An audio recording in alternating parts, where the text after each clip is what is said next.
係，代理主席女士，我發言呢係支持保護海港修訂條例草案。我認為呢一次嘅修訂呢個討論嘅焦點呢，都係點樣去保護我哋嘅海港，同埋點樣更好咁樣發展我哋嘅海濱，取得一個平衡。咁我自己呢，應該呢就係喺2008年進入立法會之後呢，呢個海濱規劃呢，就應該係我做立法會議員嘅出世紙啦。當時咧有同30幾位嘅區議員一齊咧就畫出咧，希望喺西九龍有一條連綿不絕嘅海濱。咁當我哋咧係請專家學者一齊去規劃呢個海濱嘅時候呢，大家咧都會係有一啲嘅條件啦，譬如海濱咧要有暢達性啦、舒適性啦，亦都要有大眾性啦同埋健康性。最後咧就可以咧令到市民咧一齊享用呢個海濱，同埋有親水文化主題嘅社區等等。咁原來要做到呢一點咧，香港咧就有好多障礙嘅。咁我諗咧，我同代主席女士都好熟悉嘅咧，就係青州英泥廠啦，仲有咧就係星光行啦，都係喺我哋畫呢個連綿不絕嘅海濱嘅時候咧，就畫唔到噶啦，行下咧就冇辦法行落去。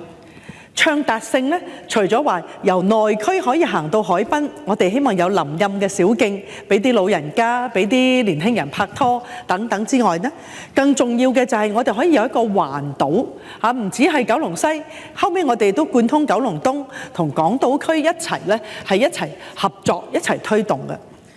咁呢一啲咁嘅盲點咧，其實咧嗰個障礙之處，我都好想同市民講咧，就係喺嗰個我哋叫做保護海港嘅條例，我哋明白嘅保護海港最好就少啲填海嘅。而我作為區議員、立法會議員，我亦都協助過好多反對屏風樓嘅請願啦，去城規會啦，黃埔花園係最多㗎啦。你一將嗰個建築面積比率要增高咧，咁就全批人咧可能咧都會係出嚟反對。但係漸漸咧喺成個海濱規劃，大家睇到，甚至係真係超過10年嘅時間，即係最近喺紅磡南，我哋一直咧都係同一啲專家學者同埋一啲經濟學家都講，一定要公私營合作咧，先至可以將個海濱，除咗我哋打通咗個海濱，你唔係赤辣辣嘅，你仲要可能有少少消費嘅措施喺度，令到大家咧，即係我記得以前啦嚇，嗰陣時當然好耐以前啦嚇，我哋讀中學仲有個卜公碼頭，咁你行到上邊咧，仲可以飲下咖啡啊，飲下同啲同學有時咧夜晚黑傾偈，飲下啤酒都可以嘅喎。咁所以嗰陣時咧，我見到係我哋嘅海濱咧，就當然冇後尾咧過去幾十年咧，我哋發展得好緊要。我自己咧其實都係一個由細到大係喺即係海港出入嘅，因為我咧每一日返學咧就要2個半鐘頭。我細個喺荃灣住，要返麥當勞道搭渡輪，咁所以日日都見到個維多利亞港，所以好唔捨得維多利亞港呢。其實喺2000年代左右呢，我去沙灘，啲沙灘又游唔到水；我哋去離島，啲離島去冇咗沙灘。真係好痛心嘅，去到山頂望落嚟呢，其實亦都高樓遮咗好多海岸線。因此我做咗立法會議員之後呢，其實我喺第一屆3個動議辯論呢，都係同海岸線啦、同海濱規劃啦，同埋呢就係點樣去打通呢一個行人暢通嘅海濱係有關嘅。咁喺咁嘅情況底下，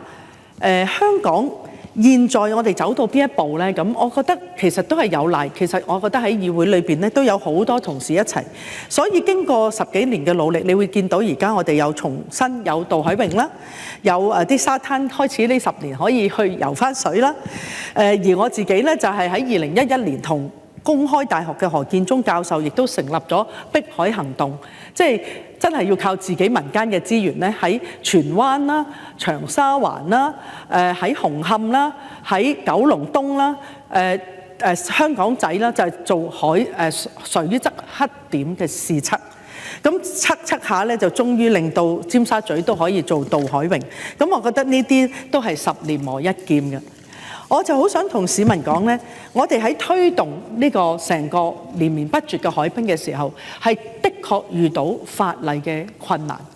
如果話我哋係提到推動改善維港嘅小規模填海工程係喺0.8公頃之內呢，我認為呢個係絕對係一個平衡保護海港同埋發展海濱一個可接受嘅範圍，因為呢，佢係為咗大家更好咁樣享用個海濱。我相信尤其是紅磡嘅市民都知道，我哋好不容易啦，其實代主席女士都有一齊合作爭取啦，打通咗尖沙咀到紅磡嘅海濱之後呢，嗰個海濱後尾成為呢嗰啲草呢，我哋經過好多年嘅努力，係可以俾啲市民坐啦，喺中秋節呢係望到月亮，好多好多家庭喺度享用。咁呢啲呢就可以換嚟嘅幸福，即係市民嘅幸福感。咁因此，我認為呢一次我哋係可以拆牆鬆綁呢，係應該可以為我哋成個理想、我哋嘅夢想，就係環島嘅海濱，一個綠化嘅海濱，有清風、有藍天，可以俾市民享用嘅海濱。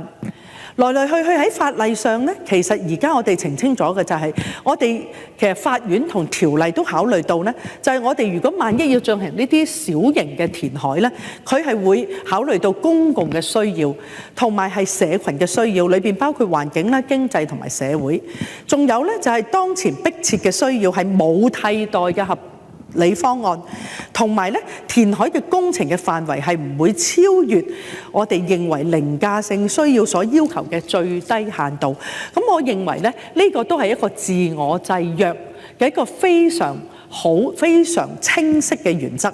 即係剛才委員會主席亦都提到佢哋係講必要性、制度、公眾嘅需要同埋監管。咁我睇到咧喺我睇到你哋喺條例裏邊亦都寫得好清楚咧，就係即係提出小型工程嘅係嘅機構又好部門又好咧，佢就係要提供一個報告，個報告咧就係60日之內，大家咧亦都一齊咧係要進行表達意見。咁呢個都係一個公眾嘅參與。嗱，